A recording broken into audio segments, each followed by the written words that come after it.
창세기 4장 18절에서 26절까지 한 절씩 교독합니다. 에녹이 이랏을 낳고 이락은 무후야엘을 낳고 무후야엘은 무두사엘을 낳고 무두사엘은 라멕을 낳았더라.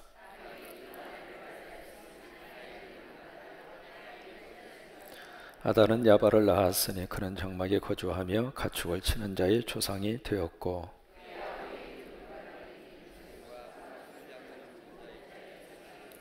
실라는 두발가인을 낳았으니 그는 구리와 새로 여러 가지 기구를 만드는 자요 두발가인의 누이는 나하마였더라.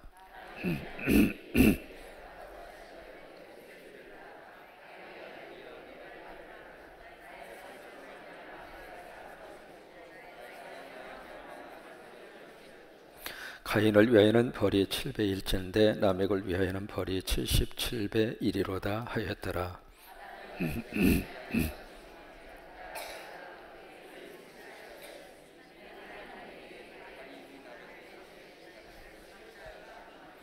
함께 있습니다. 셋도 아들을 낳고 그의 이름을 에노스라 하였으며 그때의 사람들이 비로소 여호와 이름을 불렀더라. 아멘.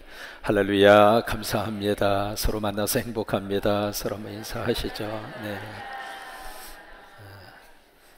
눈 오는데 집에 계시지 어떻게 또 오셨대요? 아이고 참 감사합니다. 귀한 우리 마리아 찬양 너무 감사하고요. 오늘따라 더 이뻐. 너무 감사해요. 하나님 앞에 감사하면서 우리 박수 한번 하시겠습니다.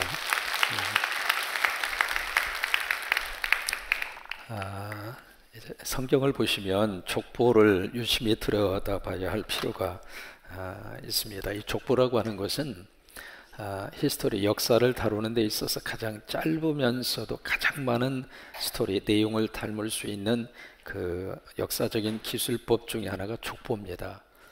그래서 이 족보라고 하는 것은 모든 역사에 대한 압축 파일, 그것도 이제 압축 파일 중에서도 zip 파일에 해당할 정도로, 그래서 이 족보의 그 내용 속에 그 패밀리, 그 가족이라든지 개인이라든지 그 역사가 아주 함축적으로 표시할 수 있는 것이 이 족보라고 하는 것을 볼 수 있는데, 그래서 성경에서 이 족보를 많이 성경이 취급을 하고 있고, 또 이 족보를 좀 더 유심히 들여다봐야 할 필요가 있습니다. 처음에 이제 아담이 있었죠. 아담의 부인이 누구죠? 하와. 이 둘 사이에서 이제 그 자식이 태어납니다. 첫 번째 자식이 누구였죠? 가인. 두 번째 자식은요? 아벨이었습니다. 두 자식이 이제 태어나게 됐죠. 근데 이 가인이 아벨을 어떻게 했죠? 죽였어요. 왜 죽였죠? 네. 똑같이 하나님 앞에 제물을 드렸는데 자기 것은 하나님이 안 받으시고 동생 것을 받으신 것에 대한 감정이 북받치게 된 거죠. 그래서 가인은 그렇게 생각을 했어요. 동생을 죽이면 하나님의 사랑을 내가 독차지하리라. 그 생각이 들었던 거죠. 그래서 이 동생을 돌로 쳐서 무참히 죽여버리는, 성서에 나오는 인류 최초의 살인사건이 형제지간에서 일어납니다. 참 이것이 우리에게 시사하는 바가 큽니다. 여러분, 형제지간에 서로 사랑하고 정을 나누고 누구보다도 형제지간에 애틋한 관계를 가질 수 있는 그 끈끈한 관계임에도 불구하고 돌아서고 나니까 서로 죽이고 죽임을 당하는 인류의 비극이 바로 여기서부터 시작이 되는 것을 우리가 알 수가 있죠. 그런데 히브리서는 이 아벨의 죽음을 기가 막히게 해석을 합니다. 저가 죽었으나 믿음으로서 오히려 말하느니라.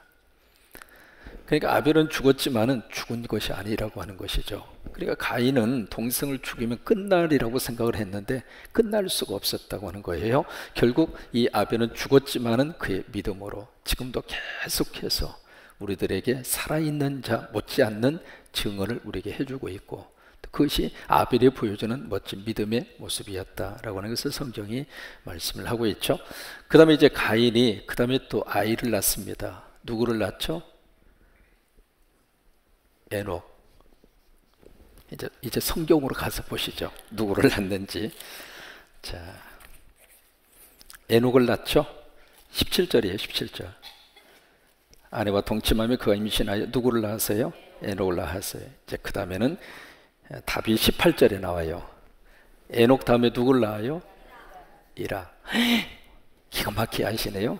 그 다음에는 누구를 낳아요? 무후 야엘. 그 다음에 또 누구 나와요? 무두 비슷. 이름이 좀 비슷하죠? 무두 사헬. 그 다음에 또 누구를 낳아요? 라멕을 낳아요. 근데 이 라멕이 부인을 몇 사람 얻어요? 2사람밖에 안 얻어요. 근데 첫 번째 부인이 뭐죠? 다. 두 번째 부인은요?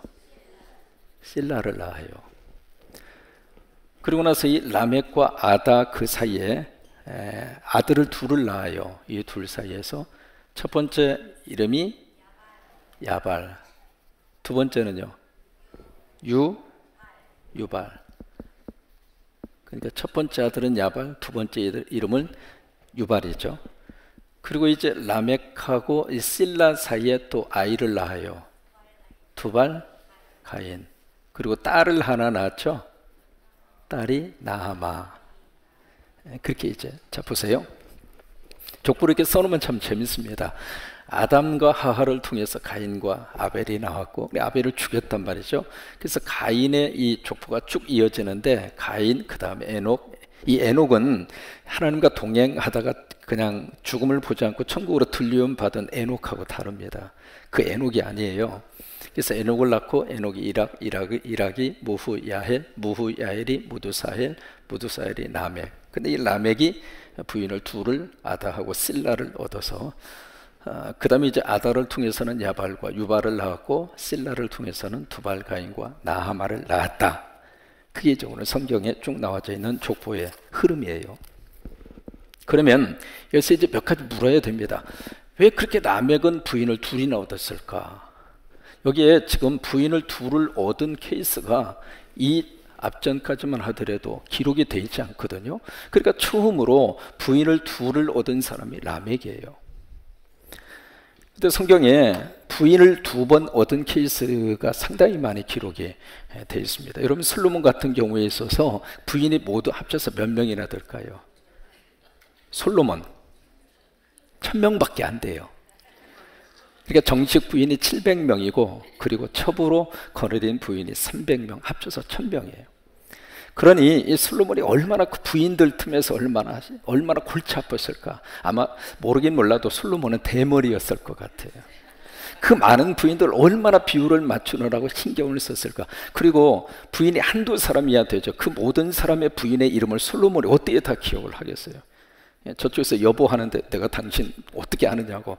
그러면 그 부인이 가만히 있겠으면 이놈의 남편이 말해 나도 몰라본다고 얼마나 죄업했겠어요. 그러니까 한 여자 데리고 사는 것도 힘들어 죽겠는데 1000명이라 비율을 맞추느라고 얼마나 솔로몬이 고생을 했을까. 그래서 솔로몬이 나이 60에 세상을 떠납니다. 여러분 일찍 가고 싶으면 부인을 많이 얻으시면 일찍 갑니다. 그래서 솔로몬이 이제 그렇게 해서 일찍 세상을 떠나게 되는데, 그러면 왜 여기 라멕은 부인을 둘이나 얻었을까? 이게 뭐냐면 그 다음에서 우리가 읽을 수 있는데요, 이 부인이 많으면 많을수록 거기에서 나오는 자식이 많습니다. 그 당시에 자식은 특별히 농업을 주로 하는 그 사회에서는, 농경 사회에서는 자식이 재산 목록 1호입니다. 여러분 어린 시절만 하더라도 평균 가정에서 5, 6, 10명, 저희 집도 6형제밖에 안 되거든요. 그리고 조금 더 신경 썼다 하면 보통 축구선수 하나는 다 거느리고 살았어요. 왜 이렇게 자식을 많이 낳았는가? 왜 그랬어요? 물론 피임이 제대로 되지 않아서 자식을 많이 낳기도 했지만은 가장 중요한 게 있어요. 그 노동력이에요. 그래서 아이가 많으면은 우원에 가서 식구끼리 가서 일하고 오면 되거든요. 다른 사람을 임금 주면서 쓰지 않아도 충분히 농사를 지을 수 있을 정도로. 그래서 노동력 확보 차원에서 그렇게 자식을 많이 낳았어요. 이제 성서시대도 마찬가지입니다. 그래서 이 라멕도 이 둘의 부인을 통해서 저게 이제 자녀들을 쭉 낳게 되는데, 이 자녀들이 인류의 조상의 몇 가지 특징을 가지게 돼요. 보면은 여기 가인부터 시작을 해서 라멕까지 몇 대가 되느냐면 하나, 둘, 셋, 넷, 다섯, 몇 대예요? 6대예요. 6대. 이 6대에 와서 이 라멕의 대에 와서 그 다음 절에 아주 심각한 문제가 생기게 돼요. 여러분, 이 성경에서 6이라고 하는 숫자는 상당히 의미 있는 숫자로 기록이 되어 있습니다. 7과 6을 이야기할 때 6이라고 하는 숫자는 성경에서 철저히 인간적인 숫자를 6으로 계산해요. 인간적 숫자. 그 다음에 7은 하나님의 숫자입니다. 신의 숫자. 그래서 7은 완벽수입니다. 완벽 숫자예요. 그리고 6이라고 하는 숫자는 불완전 숫자예요. 불완전 숫자. 그래서 6이 됐다고 하는 이야기는 아직 7이 안 된 거거든요. 완전 숫자에서 하나가 부족한 거, 그것이 바로 6이라고 하는 숫자인데, 그래서 바로 6이라고 하는 숫자 자체가 인간적인 숫자, 하나님에 대한 모든 숫자는 7로 다 표현을 합니다. 이 7이라고 하는 숫자는 4 더하기 3이에요. 4라고 하는 숫자는 땅의 숫자이고 3이라고 하는 숫자는 하늘의 숫자입니다. 그래서 하늘의 관계들은 모든 숫자는 다 3으로 다 해석을 합니다. 3으로 곱하거나 3으로 나누거나, 그게 이제 하늘에 대한 숫자를 3으로 표현할 수 있고, 4라고 하는 숫자는 땅에 대한 숫자인데 동서남북 해서 4가지로 이야기하잖아요. 솔로몬의 전 성전을 쭉 이렇게 분석을 해보아도 땅에 관계되는 모든 숫자는 4로 다 풀어집니다. 그리고 하나님과의 관계 속에서 이루어지는 모든 것은 3으로 다 해석이 돼요. 그래서 4하고 3하고 더하면 7이잖아요. 그래서 땅과 하늘이 합쳐졌기 때문에 완벽 숫자예요. 또 4 곱하기 3은 얼마죠? 예, 대답 잘하신 분은 국민학교 열심히 공부한 거예요. 10이잖아요. 12. 12라고 하는 숫자가 그래서 완벽 숫자입니다. 땅하고 하늘이 곱해졌기 때문에. 그러면 12 곱하기 12는 얼마죠? 144입니다. 144. 여기서 계시록에 나오는 14만 4천 명에 대한 14만 4천 명을 여기서 풀어야 돼요. 14만 4천 명은 어느 특별한 이단 종파에서 말하는 것처럼 자기 교단에 들어와야만 구원받을 수 있는 한정된 숫자를 말하는 것이 아니라 12 곱하기 12, 10이라고 하는 숫자가 완전 숫자라고 그랬죠. 그러니까 완전수가 곱해져서 완전수가 됐으니까 더 완전 숫자입니다. 거기다가 14만 4천 명이 되려면 몇을 곱해야 되죠? 1000이에요. 그러니까 하나님의 구원받은 완벽한 숫자를 가르칠 때 14만 4천 명을 이야기하는 거예요. 신천지에서 이야기하는 것처럼 자기 신천지 교단 속에 들어와야 14만 4천 명 속에 들어와야 구원받고 천국 가고 그런 것이 아니라고 하는 거예요. 아셨어요? 근데 모든 이단들이 이 숫자를 가지고 성도들을 현혹을 시킵니다. 여기에 빨리 들어와야 구원받을 수 있다. 뭐 때가 얼마 되지 않았다. 얼마 전에 말이죠. 신천지에서 뭐 14만 명 정도가 모아졌다고. 그 우리들은 지금 뭐요 그러면? 자기들만 천당 가고 우리는 어디가? 말도 안 되는 소리를 하고 있어요 지금. 그러니까 이 14만 4천 명이라고 하는 것을 성서적인 숫자 개념에서 풀으면 완벽하게 우리가 풀어질 수가 있거든요. 그런 것처럼 이 6이라고 하는 숫자는 인간적인 숫자이고 7이라고 하는 숫자는 하나님의 수. 그러면 이 가인으로부터 시작을 해서 라멕까지가 6대. 그러니까 인간적인 숫자, 거기에서부터 불행한 역사가 시작이 됐다. 그걸 성경이 이야기를 해주고 있는 거예요. 그러면 이 라멕의 자녀들을 통해서 어떤 역사가 나타나게 됐는가? 한번 4장에 다시 한번 보시겠습니까? 자, 20절을 보세요. 아달은 야발을 낳았으니 그는 장막에 거주하며 가축을 치는 자의 조상이, 축산업이 여기서 시작이 된 거예요. 축산업이. 그러니까 축산업이 야발을 통해서 시작이 됐고, 21절 그의 아우의 이름은 유발이니 그는 수금과 퉁수를 잡는 모든 자의 조상이 되었으며, 퉁수는 파이프입니다. 파이프. 그러니까 파이프를 통해서 나오는 모든 음악적인 용속을 퉁수라고 표현을 한 거거든요. 그러니까 이 유발이라고 하는 사람은 음악의 창시자가 된 거예요. 그 다음에 22절에 보면 신라는 두발 가인을 낳았으니 그는 구리와 쇠로 여러 가지 기구를 만드는 자요. 그러면 구리와 쇠로 여러 가지 기구를 만드는 자, 이런 사람을 뭐라고 말할까요? 대장장이. 그러니까 대장장이의 조상이 된 거예요. 두발 가인의 누이는 나하마였더라. 그래서 이 라멕의 자손들을 통해서 축산업이 이루어졌고, 그리고 음악이 탄생이 되게 됐고, 그리고 두발가인을 통해서 대장장이, 그러니까 어떤 농기구라든지 아니면 또 무기라든지 그런 것들이 생산이 되는 조상이 되었다라고 하는 것을 성경이 말씀을 하고 있는 겁니다. 그런데 23절에 보세요. 어느 날 라멕이 자기 아내들, 이제 아내가 둘이니까 아내들, 그렇게 복수를 쓴 거죠. 아내들에게 이르되 아다와 실라여 내 목소리를 들어라. 라멕의 아내들이여 내 말을 들어라. 그 다음에 중요한 고백을 여기서 하고 있습니다. 누구 상처 때문에? 나의 상처 때문에 사람을 어떻게 했어요? 죽였어요. 자신 속에 있는 깊은 그 상처 때문에 한 사람의 목숨을 자기가 죽였다. 그렇게 고백을 해요. 또 하나, 나의 상함으로 말미암아, 그 이야기는 내가 지금 해를 받음으로, 그러니까 누군가에서 내가 지금 상처를 받았어요. 어떤 피해를 입었다 그 말이에요. 그것을 통해서 내가 또 누구를 죽였어요? 소녀를 죽였어요. 그러니까 여기 보세요. 상처는 지금 누가 받았어요? 라멕이 받았어요. 그 받은 상처에 대한 피해는 누가 입었어요? 죄 없는 또 다른 사람이 피해를 입은 거예요. 여러분, 이 상처에 대한 문제가 참 우리들 속에서 얼마나 큰 문제를 가지고 있는 독소인지 모릅니다. 그런데 상처 없는 사람이 있을까요? 없어요. 프랑스의 천재 시인 가운데 장발 랑보라고 하는 시인이 있습니다. 그 시인이 남긴 시 가운데 그런 시구가 있어요. 상처 없는 영혼이 있을까? 그러니까 모든 사람들이 다 뭐가 있어요? 상처가 있어요. 나는 나대로 상처를 가지고 있고 저 사람은 저 사람대로 상처를 가지고 있고, 그러니까 상처 없는 사람이 없어요. 여러분, 금방 태어난 갓난의 일을 할지라도 그 아이에게 상처가 없을까? 참 묘해요. 그 아이도 상처를 가지고 태어나요.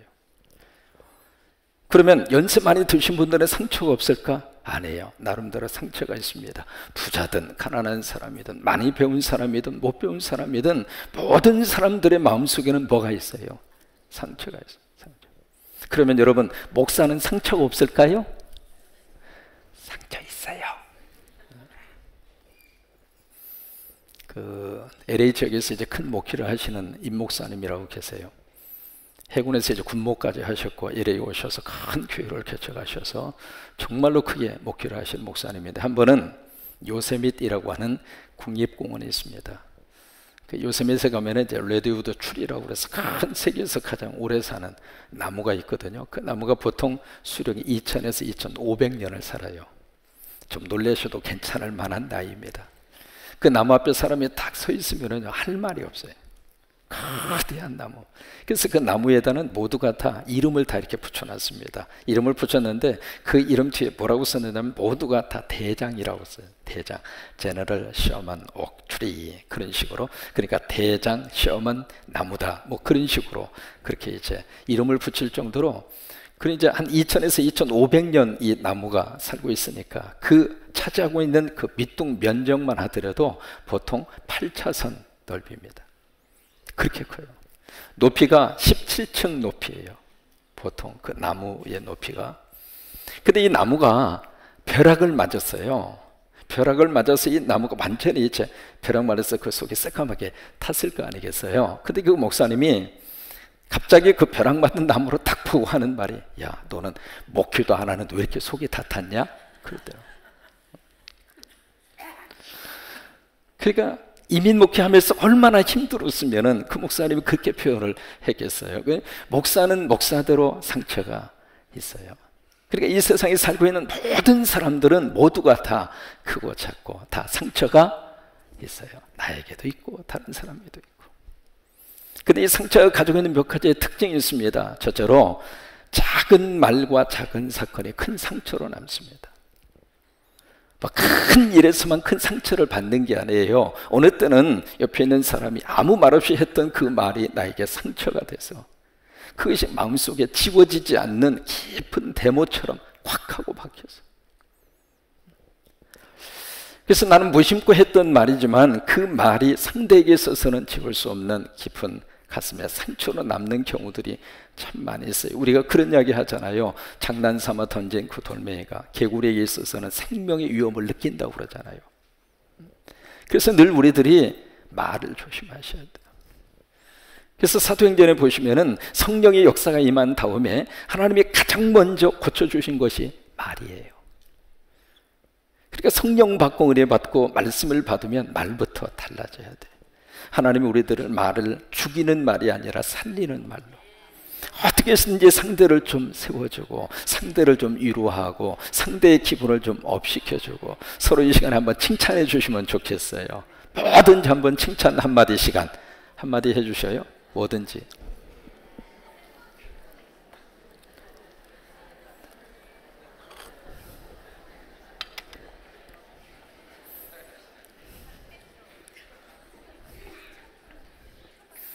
여러분 칭찬 들으면 속이 어때요? 기분이 어때요? 참 사소한 그 말 한마디가 우리에게 깊은 상처로 남을 수 있다. 그것이 이제 상처가 가지고 있는 첫 번째 특징이고, 두 번째, 이 상처는요, 가까이 있는 사람이 상처를 줘요. 어느 날 갑자기 아프리카에 있는 사람 비행기 타고 와가지고 속 뒤집어 놓고 가는 사람 봤어요? 딱 만나는 사람, 안 볼 수 없는 사람, 그 사람이 그냥 가슴 속에 상처 줄 수 있는 가능성이 가장 많은 거예요. 늘 부딪히기 때문에 친하고 좋아서 의지하는 사람이 되기도 하지만 그 사람 때문에 상처받을 수 있는 가능성이 큰 거예요. 그 이야기는 그 사람을 통해서 내가 상처받기도 하지만 나도 그에게 상처 주고 사는 거예요. 근데 사람은 자기가 상처받은 것만 생각해요. 자기가 준 건 다 잊어버려요. 자기가 준 것은 다 그럴 수 있다는 거예요. 그리고 남이 준 것은 그럴 수 없다는 거예요. 그게 사람이에요. 다 자기 중심으로 생각하게 되어져 있거든요. 근데 이 상처는 가까운 사람이에요. 그래서 친한 사람일수록 A를 지키지 않으면 상처를 주고 상처받을 수 있는 가능성이 참 많아요. 목회자 가운데 그런 이야기가 있습니다. 미국 같으면은 목사님에게 골프채 사준 사람이 그 목사 쫓아낸대요. 그래서 저도 어떤 분이 골프채 사준다고 그래도 절대로 사오지 말라고 그랬어요. 근데 거기서 목회하는 동안 골프 치시는 분이 한 50명 정도 됐어요. 골프를 그렇게 좋아했어요. 난 그래서 난 골프 안 친다. 내가 목회 은퇴할 때까지는 내가 골프 안 한다. 그래서 골프를 안 해요. 저는 안 하는데 자기들끼리 하니까 미안하잖아요. 그래가지고 골프를 쳐도 좀 건전하게 치면 괜찮은데 꼭 내기 골프를 해요. 심심하니까. 그래서 골프장에서 말이죠, 서로 장로님, 집사님, 안수 집사님, 권사님 그러면서 내기 골프를 하다가 이게 뭐가 수가 틀리면 거기서 막 싸움을 하는 거예요. 어떻게 장로가 그럴 수 있느냐고. 그럼 거기서 이 안수 집사가 대두고 이게 지금 막 그러면서 골프장에서 그냥 장로님, 권사님, 안수 집사님 그래서 막 싸우는 거예요. 여기 말고 LA에서 그런단 말이에요. 그래서 나는 그 꼴이 보기 싫어가지고 난 처음부터 난 골프 안 하겠다 그래서 골프를 안 하는데 자기들이 미안하니까 골프채를 사다 줬어요. 나 안 받겠다고. 속으로 당신이 나 쫓아낼까 봐서 안 받는데 억지로 이제 갖다 놨는데 내가 손을 대는가 봐라. 그래서 손 안 대고 한 3, 4년 정도 거라지 집어 처박혀 놨다가 어느 날 갑자기 강 집사님이라고 계세요. 은퇴하신 후에 골프를 참 좋아하셔서 오시라고 그랬더니 왜요? 목사님 왜 불렀어요? 뭐 주고 싶은 게 있어서 오라고 그랬어요. 이렇게 와서 주사님 이거 갖다가 주사님 그냥 가져다가 하세요 그랬더니 세상 이런 걸 주느냐고 그냥 가져가라고. 왜냐하면 제가 얼마짜리인지 몰랐거든. 그래서 이게 골프채를 처음 쓰다가 갖다 줬는데 위에 양발처럼 이렇게 뒤집어 써놨어요. 이게 그 골프채에다가. 근데 그 양발도 안 벗긴 상태로 그냥 가지고 있다가 그냥 줘버렸거든요. 그러니까 이 집사님이 얼마나 입이 여기가 붙어버렸어요. 그냥 얼마나 좋아하는지. 목사도 가까이 하는 사람을 통해서 상처받고 그 사람도 목사 때문에 상처받는 거예요.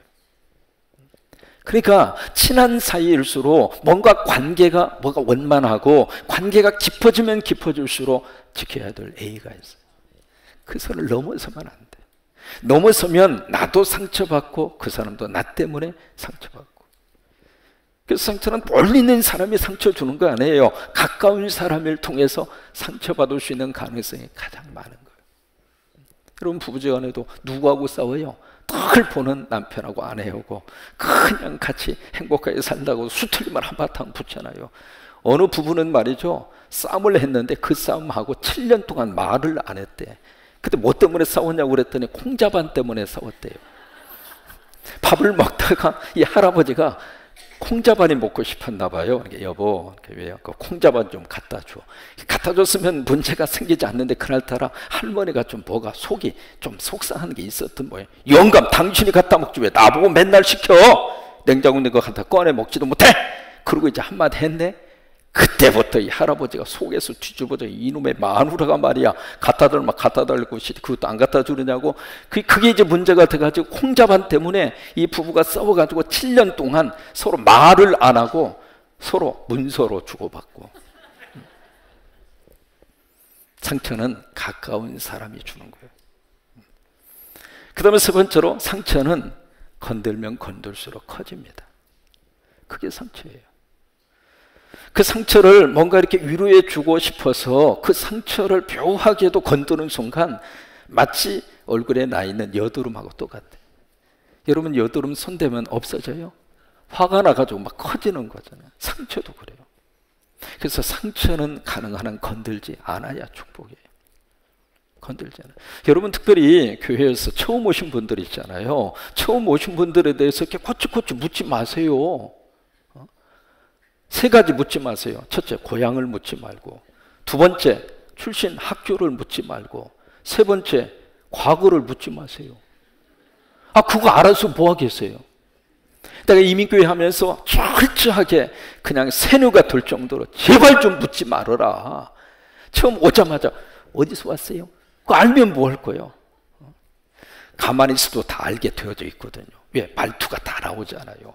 한참 하다 보면 거시기 나오고, 거시기 나오면 그랬지 이거 다 나오고, 그럼 저쪽 집안인가 보다 금방 다 드러나게 되어져 있잖아요. 그런데 꼭 오자마자 고향이 어디냐, 학교는, 아니 학교요, 좋은 학교 나온 사람은 가만히 있어도 자기가 다 고백합니다. 근데 고백하기 싫은 사람을 억지로 물어가지고 어느 학교 나왔는지, 그냥 나왔다고. 어느 학교 나왔냐고, 그냥 나왔다고. 그럼 지나갈 것이지 그걸 뭐하러 묻느냐고. 또 과거에 뭘 했느냐고. 안 묻는 게 좋아요. 안 묻는 게. 왜냐하면 사람은 나름대로 다 감추고 싶은 상처를 가지고 사는 거예요. 그것을 자꾸 건드리면은요, 그 상처가 화가 나는 거예요. 그 상처가 막 커지는 거예요. 그래서 서로 한번 하세요. 묻지 말래야. 서로 알려주세요. 묻지 말래야. 묻지 마세요.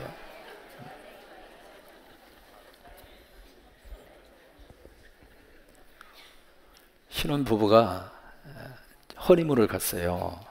결혼 안 한 분들은 꼭 기억해 줬으면 좋겠어요. 신혼여행을 갔어요. 아주 얼마나 분위기가 좋아요. 촛불 탁 켜놓고, 그날따라 또 와인 한 잔 둘이 서로 주고받았네. 러브샷이란지 무슨 샷인지 몰라도 서로 그러면서 한 잔씩 먹었네. 건하게 좀 올라왔죠. 그 순간 이제 남자가 무도를 탁 잡고 그런 이야기 합니다. 자기하고 이제 우리가 첫날 밤을 보내기 전에 과거를 싹 잊어버리고 얼마나 좋아요. 오늘부터 당신하고 나하고 한 몸이 돼서 서로 그냥 자기 여보 알콩달콩 썰콩달콩 하면서 우리가 행복하게 삽시다. 얼마나 좋아. 그런 의미에서 과거에 있던 거 다 이 시간에 고백을 하고, 그리고 나서 우리가 새로운 마음으로 우리가 부부가 돼서 살자고.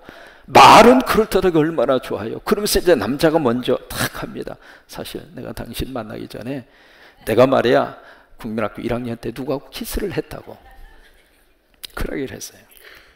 그 얘기를 하니까 그 분위기에 여자도 어쩔 수 없이, 남자가 그렇게까지 이야기하는데 여자도 용기를 내서, 실은 내가 해서는 안 듣는 말이지만 내가 당신 만나기 전에 원한 남자하고 사귀었다고. 그러면 참 묘합니다. 사람이 말이죠, 무슨 이야기를 하면 담을 수 있을 만한 그릇이 있는 사람이고 그릇이 안 되는 사람이 있습니다. 근데 거의 대부분 상대의 고백을 담을 만한 그릇이 안 됩니다. 그래서 그 여자가 그 이야기를 하는 순간 여자는 남자의 그 고백을 그대로 받을 수 있는 마음이 있었는데 남자는 여자의 그 고백을 담을 만한 그릇이 안 되죠. 그때부터 갑자기 과거에 대한 취조, 형사로 변한 거예요. 그래가지고 그걸 가지고 있단 말이죠. 계속 그냥 막 결국 그 둘 헤어졌습니다. 사람마다 뭔가 나름대로 감추고 싶은 상처가 있거든요. 과거가 있거든요. 그것은 가능한 한 하나님 앞에서만 고백하고, 그렇다고 그래서 숨기고 살아라, 그 이야기가 아닙니다. 제 말뜻을 좀 잘 이해를 하셨으면 좋겠어요. 오해하지 않고 제 말뜻을 좀 이해하셨으면 좋겠어요. 담을 수 없는 사람에게는 말하지 않는 게 축복이라고 하는 거예요. 그래서 상처는 가까운 사람끼리, 그러면서 상처가 자꾸 커져요. 건들면 건들수록 커져요. 그러면 어떻게 하면 이 상처를 받을 수 있을까? 왜 이 문제를 계속 이야기하느냐면, 라멕이 상처 때문에 두 사람이나 죽였잖아요. 근데 라멕만 그럴까? 안 그래요. 오늘 우리들에게도 그 상처 때문에 내가 나를 죽이고, 다른 사람을 인격적으로 죽이고, 그 다음에 언어를 통해서 죽이고, 내 속에 미움의 감정을 통해서 그 사람을 내 속에서 살인을 하고, 그런 경우들이 있으니까 이 말씀을 계속 드리는 거예요. 그러면 어떻게 하면 이 상처를 치유받을 수 있을까? 두 가지로 해결은 받을 수 있어요. 첫째로, 좋은 친구를 만나면 상처가 치유받아요. 나를 있는 모습 그대로 받아줄 수 있는 좋은 친구, 고백을 하더라도 그 고백을 그대로 받아주고, 그래서 그럴 수 있지, 괜찮아, 지나갔어, 그러면서 그 말 한마디가 너무 좋은 친구잖아요. 자기를 인정을 해주고 자기의 상처를 그대로 받아주는 그 친구를 만나면 참 묘하게도 상처가 아물어져요. 근데 최악의 경우에는 상처와 상처가 만나면 상처가 더 커집니다. 그래서 상처 많은 사람끼리 만나면 서로 간에 상처를 줄 수 있는 가능성이 더 많습니다. 그래서 여러분, 좋은 친구를 하나님 은혜 가운데 만나셔서 내 안에 있는 상처를 다 치유받으시고 그렇게 아물어졌으면 좋겠어요. 두 번째로, 어떻게 하면 상처를 치유받을 수 있을까? 예수님 만나면 치유받아요. 헨리 나우엔이라고 하는 하버드 대학의 30대 초에 하버드 대학 교수가 됐어요. 근데 잘 나가던 분인데 이분이 갑자기 사라졌어요. 그 세계적으로 유명한 앞길에 촉망된 교수였는데, 헨리 나우엔이라고 하는 분이. 그래서 어디 갔나 싶어서 찾아보니까 캐나다의 데이브레이크라고 하는 지체 장애인들이 모여서 살고 있는 그곳에 가서 그 지체 부자유자를 섬기고 있는 거예요. 그래서 기자들이 가서 헨리 나우엔을 찾아가서 이야기했어요. 어떻게 당신이 여기 와서 이렇게 그냥 똥오줌을 치워주고 밥을 떠먹여주고, 어떻게 이런 일을, 당신이 하버드대학의 교수가 어떻게 이런 일을 할 수 있느냐고.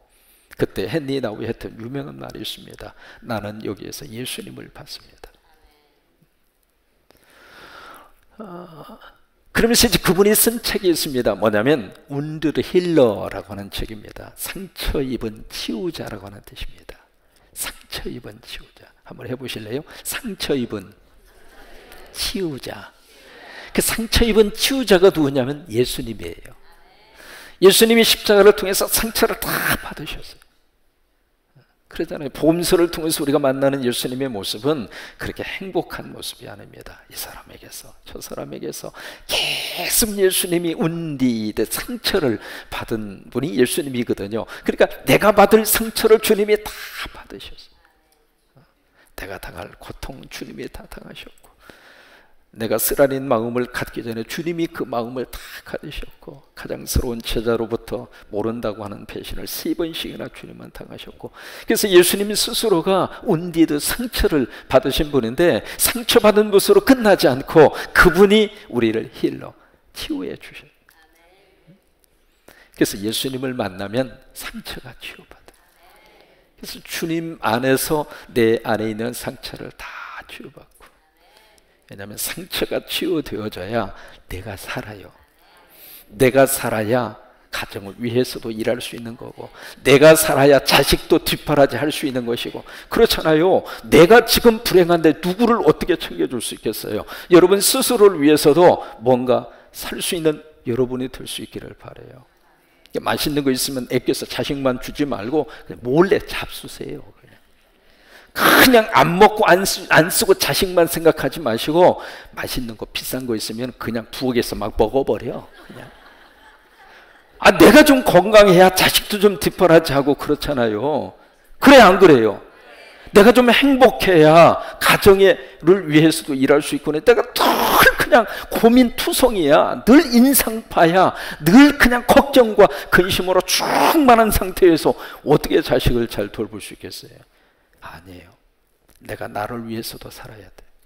내가 나를 위해서도 쓸 수 있어야 되고요.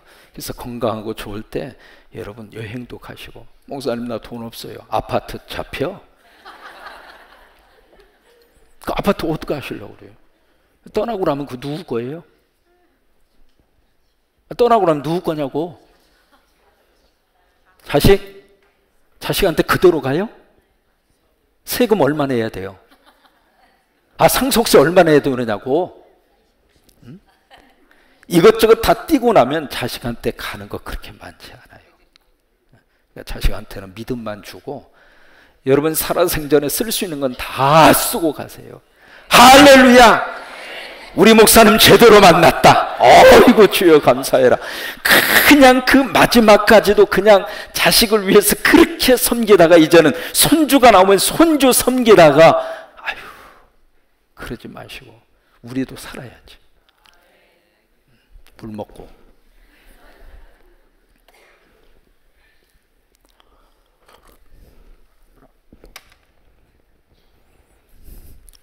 이제 저희 집에 아들 있고 딸이 있잖아요. 딸이 이제 미국에서 간호사가 돼서 이제 병원에 취직을 했어요. 취직을 해서 첫 번 월급을 딱 받는 날 그랬어요. 아빠 엄마 구자, 은행 구자를 딱 알려주면서 그쪽으로 용돈을 입금시켜라. 딱 보니까 입금을 안 했어. 샤론아, 존말할 때 입금시켜라.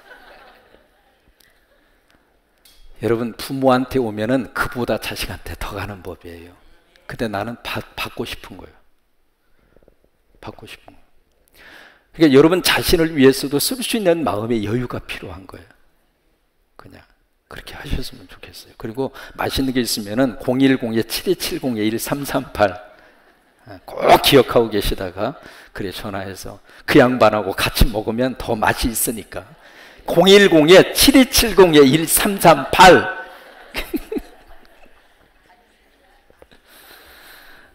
라멕이 가슴속에 뭔지 모르는 그 상처 때문에 또 다른 사람을 죽이는 비극이 일어나게 됐던 거잖아요. 그 다음 절 보세요. 그러면서 24절 보세요. 가인을 위하여는 벌이 7배일진데 라멕을 위하여는 별이 몇 배? 자기가 한 짓을 자기가 아는 거예요. 77배. 이건 불행 중에서 완벽한 불행이에요. 그 다음에 25절을 보면은 또 하나의 역사가 시작이 돼요. 또 하나의 역사가 무슨 역사냐면 이제 아담과 하와가 또 애를 낳았어요. 가인과 아벨, 그리고 나서 세 번째 애를 낳거든요. 그 애 이름이 뭐죠? 셋이에요. 셋이라고 하는 아이를 낳았어요. 근데 이 셋이 또 하나의 아들을 낳습니다. 그 이름이 에노스예요. 에노스.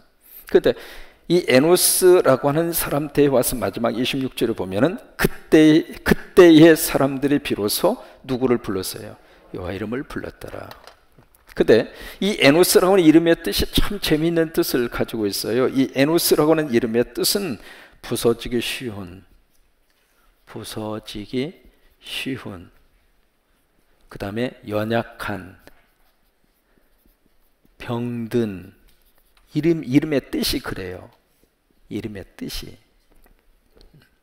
근데 이 부서지기 쉽고 연약하고 병든 이 에노스가 그때 가서 비로소 여호와의 이름을 어떻게 해요? 불렀더라고 하는 말을 히브리어로 카라라고 그래요. 카라라고 하는 말 한번 해보세요. 카레가 아닙니다. 카라. 이 부르짖었다라고 하는 말이 카라라고 하는 말인데, 이 카라라고 하는 말은 아주 큰 소리로 외치는 것을 말합니다. 외치는 것을. 그러니까 이 에노스, 부서지기 쉽고 연약하고 병든 이 인간이 그때 가서야 하나님을 카라한 거예요. 하나님을 부르짖은 거예요. 그러니까 보세요.